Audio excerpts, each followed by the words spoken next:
এই হলো deadline communications private limited. আপনারা দেখছেন এক্সপ্রেস নিউজ, খবর নেয়, খবর দেয়।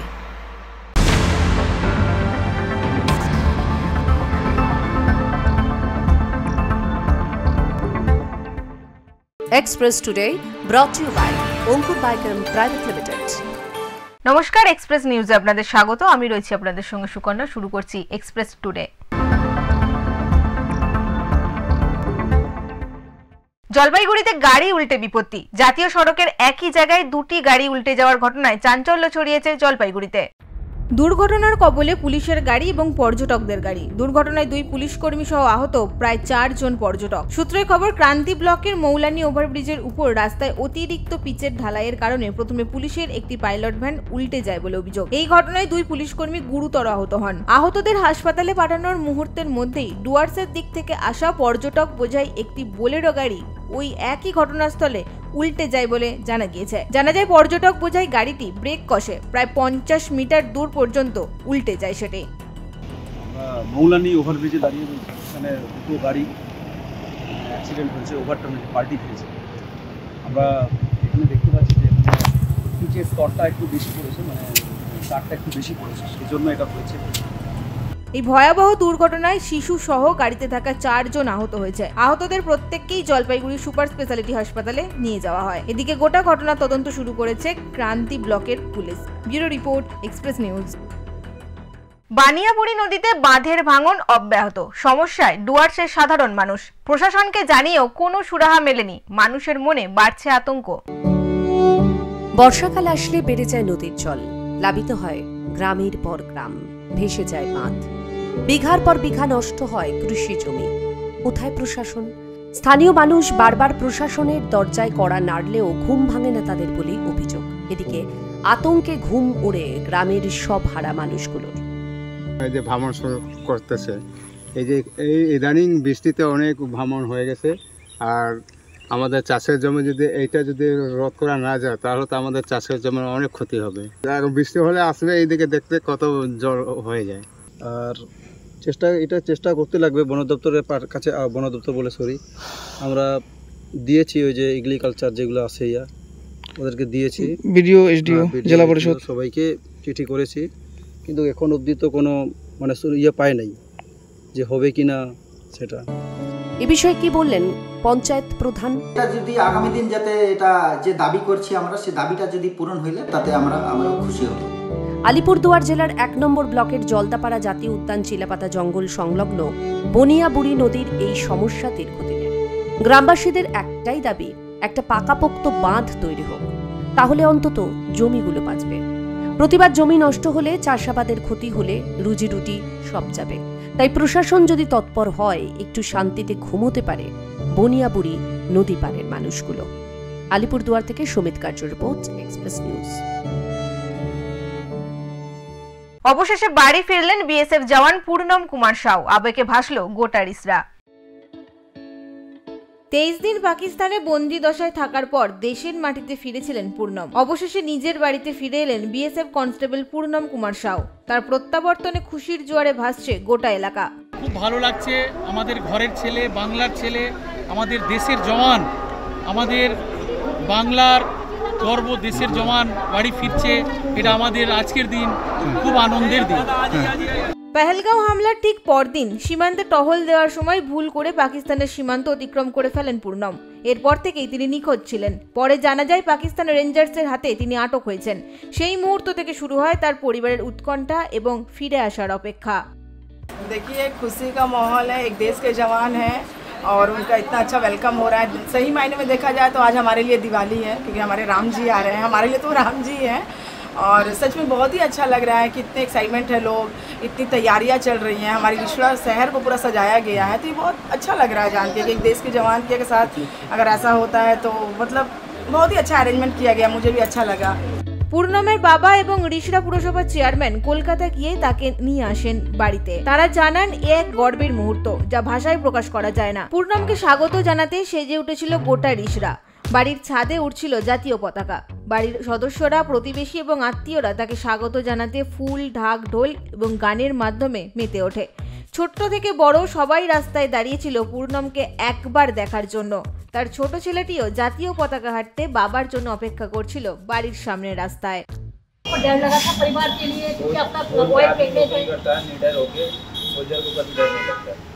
आप कैसा लग रहा है? पापा से मिले देखे बहुत खुशी की बात है कि आप लोग की वजह से पापा मम्मी अपने परिवार से दोबारा ভারত সরকারের উদ্যোগে এবং বিএসএফ এর চেষ্টায় 23 দিনের মাথায় পাকিস্তান তাকে মুক্তি দেয়।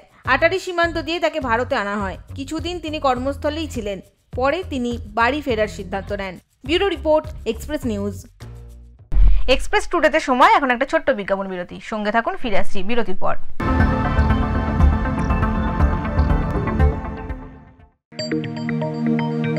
আঙ্কুর বায়োকেম প্রাইভেট লিমিটেড ইস্টার্ন ইন্ডিয়াতে সর্ববৃহৎ ইথানল প্রস্তুতকারক। এছাড়াও extra natural alcohol, Indian made foreign liquor, নুন তৈরিতে কয়েক কদম এগিয়ে। আবাসন থেকে স্পঞ্জ আয়রন, সবখানে সবার আগে এই সংস্থার চেয়ারম্যান মিস্টার মহেন্দ্র শর্মার সুদক্ষ পরিচালনায় দৃষ্টান্ত স্থাপন করেছে Ankur Biochem Private Limited. Ankur group, Dhubi, Dhanbad, Jharkhand 828205। ফিরে এলাম বিরতির পর। আপনারা দেখছেন এক্সপ্রেস টুডে।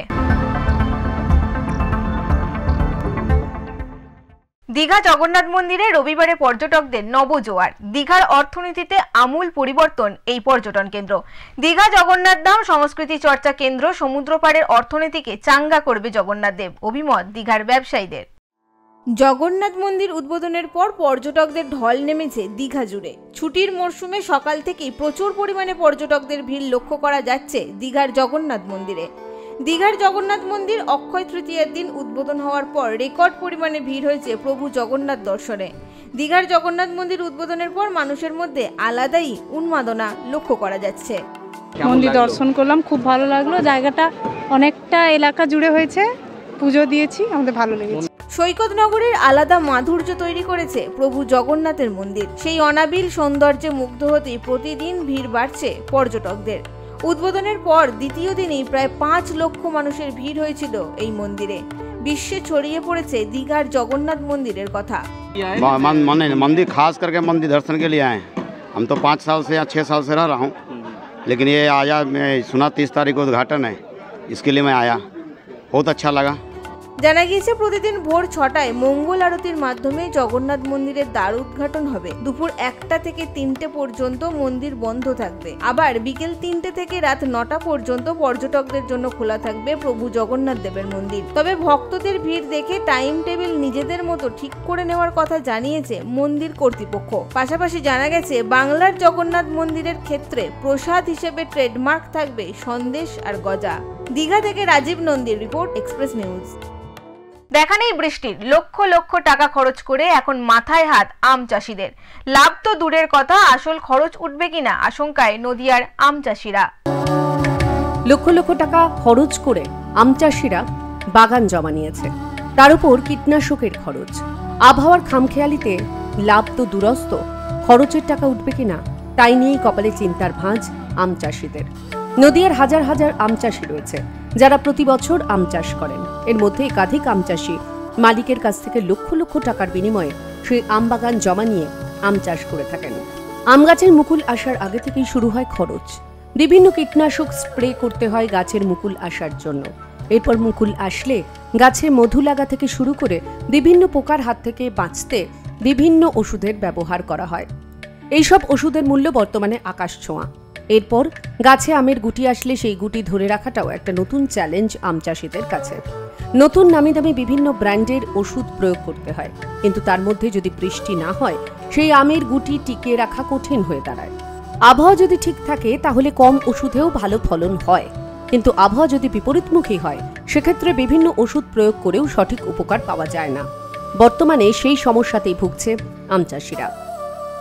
চৈত মাসেও ঠান্ডা পড়ছে, শীত রাত্রিরে ঠান্ডা পড়ছে, শীত হচ্ছে, এইটাতে সবথেকে বেশি আম চাষে ক্ষতি করছে। বৃষ্টির প্রয়োজন, কিন্তু আম চাষে বৃষ্টি না হলেও ততটা ক্ষতি হয় না, কিন্তু সবথেকে বেশি ক্ষতি হয় চৈত মাসে যদি ঠান্ডা পড়ে। বিভিন্ন কীটনাশক ব্যবহার করেও আমের গুটি টেকানো যাচ্ছে না, তার কারণ সঠিক সময় বৃষ্টির দেখা নেই। বৃষ্টি হলে একদিকে যেমন বিভিন্ন রোগ থেকে মুক্তি পাওয়া যায়, অন্যদিকে আমের গুটিও তাড়াতাড়ি বড় হয়। তাই চাষিরা আশঙ্কা প্রকাশ করছেন, এবছর যে আবহাওয়া, তাতে করে লাভ তো দূরের কথা, আসল টাকাটা তুলে আনাই মুশকিল হয়ে যাবে। প্রতিদিন আম গাছ থেকে প্রচুর পরিমাণে আমের গুটি কেটে মাটিতে পড়ে যাচ্ছে। তারা চাইছেন অবিলম্বে যাতে কিছুটা হলেও বৃষ্টি হয়, না হলে এবার প্রচুর ক্ষতির মুখে পড়তে হবে তাদের। এবছরে ফলনটা বেশি হওয়ার কথা ছিল, স্বাভাবিকভাবে দামটাও একটু কম হতো, কিন্তু এবছরে ওয়েদারটা কিভাবে কি হলো বুঝতে পারলাম না ঠিক, যার জন্য মুকুলটাও এলো। মুকুলটা একটা ম্যাক্সিমাম না হলেও মিনিমামের থেকে বেশি হয়েছিল, দামটা একটু কম হওয়ারই কথা ছিল, কিন্তু সেখানে গিয়ে দেখা গেল এবছরে ফলনটা কমেই গেল। নদিয়ার শান্তিপুর, চাপড়া, কৃষ্ণগঞ্জ থেকে শুরু করে একাধিক আম চাষিদের কপালে তাই এখন চিন্তার ভাঁজ। নদিয়া থেকে মাধব দেবনাথের রিপোর্ট, এক্সপ্রেস নিউজ। কালচিনি ব্লকের উত্তর মেন্দাবাড়ি গ্রামের রাস্তা, যা রাস্তা কম কৃষিক্ষেত মনে হবে বেশি। রাস্তার মাঝে বড় গর্ত, যা অল্প বৃষ্টিতেও পরিণত হয় ডোবায়। পাকা রাস্তার দাবিতে সরব রাভা জনজাতি। কথায় বলে আশায় বাঁচে চাষা। বক্সা ও জলদাপাড়া জাতীয় উদ্যানের মাঝে কালচিনি ব্লকের উত্তর মেন্দাবাড়ি গ্রামের অবস্থা ঠিক এই রকমই। মূলত রাভা সম্প্রদায়ের মানুষরা এই গ্রামে বসবাস করেন। এই গ্রাম থেকে দুই দিক দিয়ে শহরে যাওয়ার প্রায় 3 কিলোমিটার রাস্তা দীর্ঘদিন ধরে বেহাল। গ্রামবাসীদের অভিযোগ, এই রাস্তা কবে চলাফেরা করার যোগ্য ছিল তা বলা খুবই দুষ্কর। বেশিরভাগ সময় এই রাস্তা ভাঙাচোরা গর্তে ভরা থাকে। আসন্ন বর্ষা, তার আগেই মাঝারি বৃষ্টিতে রাস্তায় বড় বড় গর্তে জল জমা হয়ে তা চলাফেরার অযোগ্য হয়ে উঠেছে। রাস্তা মনে হচ্ছে যেন মাটির চষাখেত। এই পথ দিয়ে আশেপাশে স্কুলে যেতে পারছে না এলাকার ছাত্রছাত্রীরা। রাস্তা মেরামতের দাবিতে সরব হয়েছে গোটা এলাকা।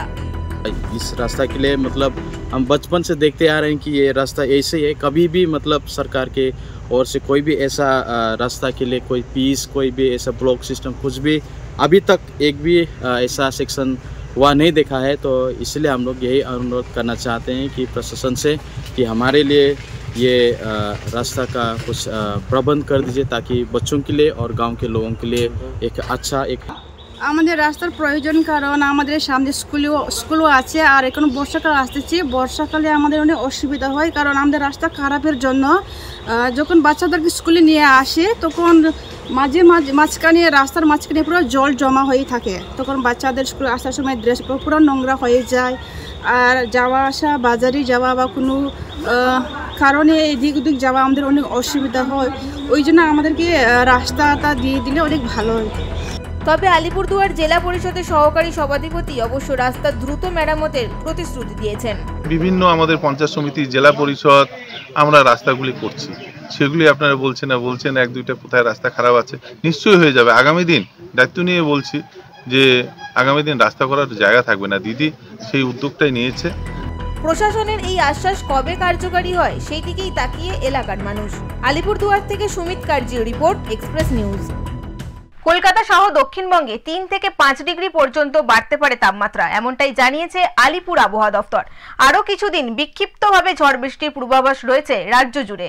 তারপর থেকে আবার গরম বাড়বে। চলতি সপ্তাহের শেষের দিকেই ফিরতে পারে গ্রীষ্ম। গরমের তীব্রতা যেন আর কাটছেই না। তীব্র গরমে অতিষ্ঠ জনজীবন। নেই বাতাস, নেই বৃষ্টি। ঘরের বৈদ্যুতিক পাখার বাতাসও যেন গরম হাওয়া। সকাল 10টার পর বাড়ির বাইরের অবস্থা ভয়াবহ। ঘরের বাইরে বেরোলেই সূর্যের প্রখর তাপে নাভিশ্বাস উঠছে সাধারণ মানুষের। জেলায় জেলায় ক্রমশ বাড়ছে তাপমাত্রা। পশ্চিম মেদিনীপুরেও তীব্র গরমের প্রভাব পড়েছে। পশ্চিম মেদিনীপুর জেলায় দিনের তাপমাত্রা 42.3 ডিগ্রি সেলসিয়াসে পৌঁছেছে, যা স্বাভাবিকের থেকে প্রায় 6 ডিগ্রি সেলসিয়াস বেশি। প্রচন্ড ঘাম দিচ্ছে, অস্বস্তিকর আবহাওয়া, আর সেটা গরম থেকে বাঁচতে জল খেতে হবে পর্যাপ্ত পরিমাণে, আর যতটা পরিমাণ ছায়াতে থাকতে পারবে শরীরের পক্ষে উপযোগী।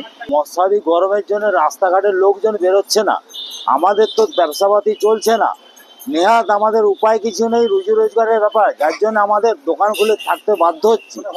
হোক না হোক আমাদের তো দোকানে খুলে থাকতেই হবে, বসে থাকতেই হবে, উদ্ধার কিছু নেই। পশ্চিম মেদিনীপুর সহ দক্ষিণবঙ্গের বেশ কিছু জেলায় তাপপ্রবাহের কমলা সতর্কতা জারি করা হয়েছে আবহাওয়া দপ্তরের তরফ থেকে। এই পরিস্থিতিতে সাধারণ মানুষের জীবনযাত্রা ব্যাহত হচ্ছে। গরমের কারণে হাঁসফাঁস অবস্থা তৈরি হয়েছে পরিবেশে। আর্দ্রতাজনিত অস্বস্তিকরও বৃদ্ধি পেয়েছে। আবহাওয়া অফিসের পূর্বাভাস অনুযায়ী আগামী কয়েকদিন দক্ষিণবঙ্গের তাপমাত্রা 3 থেকে 5 ডিগ্রি পর্যন্ত বাড়তে পারে। পশ্চিম মেদিনীপুর থেকে Alok Santra report, express News. Express today এখনকার মতো এই পর্যন্তই। চোখ রাখুন এক্সপ্রেস নিউজে। এক্সপ্রেস নিউজ, খবর নেয়, খবর দেয়।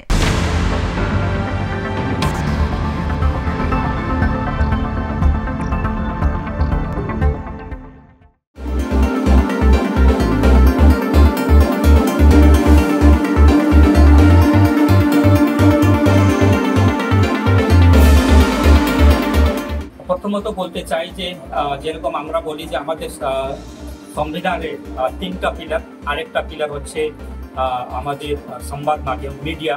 তো এই যে নিউজ এক্সপ্রেস যে চ্যানেল আছে, এর 24 বছর পূর্তি হয়েছে। যে 24 বছর পূর্তি হচ্ছে তাদেরকে শুভেচ্ছা জানাতে চাই। এবং যারা নিঃস্বার্থভাবে মানুষ পর্যন্ত যে খবরটা পৌঁছে দেয়, তো এই নিউজ এক্সপ্রেস যেটা আছে পরিশ্রম করে সুন্দরভাবে কাজ করতে চাই। আমি আশা করি আগামী দিন আরও ভালো কাজ করবে।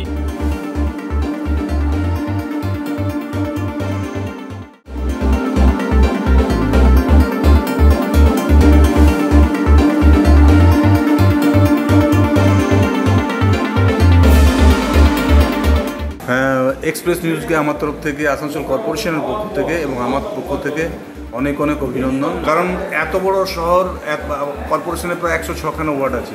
এবারে বিভিন্ন জায়গায় ছোট্ট খাট্ট যে ঘটনাগুলো ঘটে সেগুলো কিন্তু আপনাদের চ্যানেলের মাধ্যমে জানতে পারি। তো তার জন্য ধন্যবাদ। এবং আপনারা যেভাবে 24 বছর পার করেছেন, নিশ্চিতভাবে আপনারা 50 বছরও পার করুন।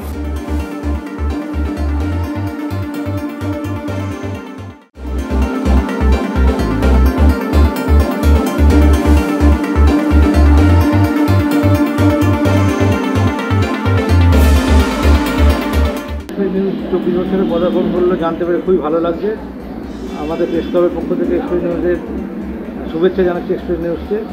আর আমি প্রেস ক্লাবের সম্পাদক হিসেবে এটাই আশা করে রাখবো যে নিরপেক্ষভাবে খবর পরিবেশন করবে এই চ্যানেল এবং মানুষের কাছে জনপ্রিয় হয়ে উঠবে।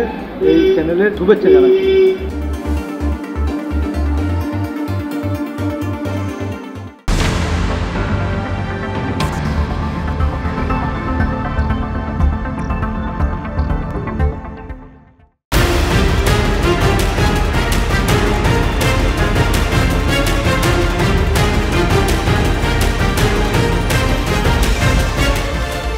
এই হলো ডেডলাইন কমিউনিকেশনস প্রাইভেট লিমিটেড। আপনারা দেখছেন এক্সপ্রেস নিউজ, খবর নেয়, খবর দেয়।